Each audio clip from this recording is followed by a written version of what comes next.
सल्लल्लाहु अलैहि वसल्लम के दीवानों, अब बताओ, जब जर्रे जर्रे नेकी का सिला है, जब जर्रे जर्रे नेकी का सिला है, तो नमाज जो अफजलुल इबादात है उसका सिला क्या होगा? एक बात ये भी बता दूं, बहुत सारे लोग सब नेकी करते हैं, बीमार की इयादत भी करेंगे, बीमार पुरसी भी करेंगे, खिलाएंगे भी, पिलाएंगे भी, दौड़ धूप भी करेंगे, लेकिन नमाज नहीं पढ़ते। अभी जैसे आप बुरा नहीं माने, हम लोगों ने इशा की नमाज पढ़ी तो एक ही सफ थी, नमाज पढ़ने के लिए एक सफ, और तकरीर सुनने के लिए पूरी मस्जिद भर गई। बहुत मुमकिन है आप लोग कहीं और से भी पढ़ के आए होंगे, कोई ज़रूरी नहीं कि आपने नहीं पढ़ी, ऐसा नहीं कहता, लेकिन नमाज में हम सुस्ती कर रहे हैं। एक बात हमेशा याद रखना, हदीस पाक में आता है कि जो नमाज नहीं पढ़ता उसका कोई अमल कबूल नहीं होता, इसलिए नमाज के पाबंद बनिए।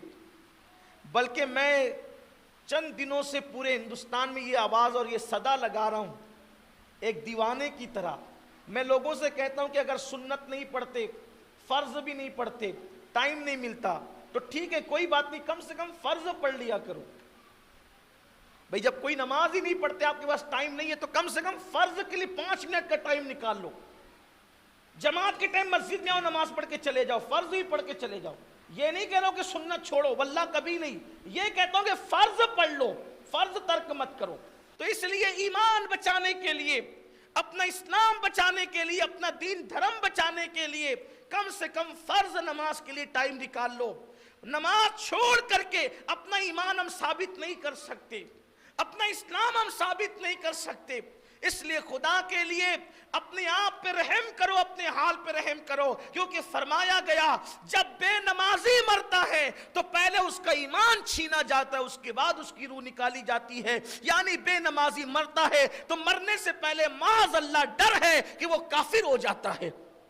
और जो कुफ्र पर मरे, मैं और आप, क्या अल्लाह हमारे हाल पे रहम करे, अगर कोई कुफ्र पर मरे, नबी का बेटा भी अगर कुफ्र पे मरे तो भी उसको जन्नत नसीब नहीं होगी, नबी की बीवी भी अगर कुफ्र पर मरे उसको भी जन्नत नसीब नहीं होगी। आपको नहीं पता, लूत अलैहिस्सलाम की बीवी और नूह अलैहिस्सलाम का बेटा ये जहन्नमी लोग हैं।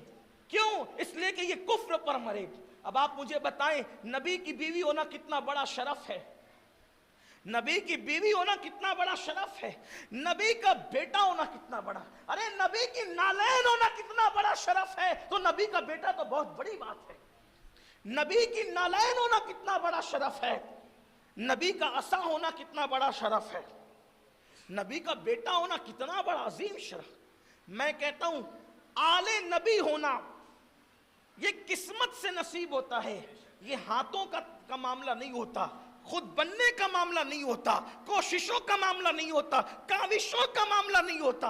अल्लाह अकबर। लेकिन कुरान कहता है कि जब नूह अलैहिस्सलाम का बेटा कुफ्र पर मरा तो अल्लाह ने फरमाया लैसा मिन अहलिक, अब ये आपकी औलाद से न रहा, आपके अहल से न रहा, आपके ख़ानदान से न रहा, उसका नसब मुनक़ते हो गया। इसलिए आपसे गुजारिश करता हूँ, खुदा के लिए नमाज की पाबंदी करो, क्योंकि बेनमाजी होने की बुनियाद पर सीधा ईमान हाथ से जाने का अंदेशा है, ईमान निकल जाने का अंदेशा है। इसलिए कभी नमाज नहीं छोड़ना, नमाज की पाबंदी लाजिम, मैयत हो तो भी नमाज हो, शादियां हो तो भी नमाज हो, कितनी भी मसरूफियत हो तो भी नमाज हो, बाजार जाना हो तो भी नमाज हो, और कितनी भी मसरूफियत, कितने भी बिजी हो जाओ, कम से कम फर्ज नमाज अब नहीं छूटना चाहिए। आज से ये अहद कीजिए कि इंशाअल्लाह हम फर्ज नमाज कभी नहीं छोड़ेंगे, कितनी मसरूफियत हो जाए, सफर हो, हदर। सैयद अमीन आपका अदना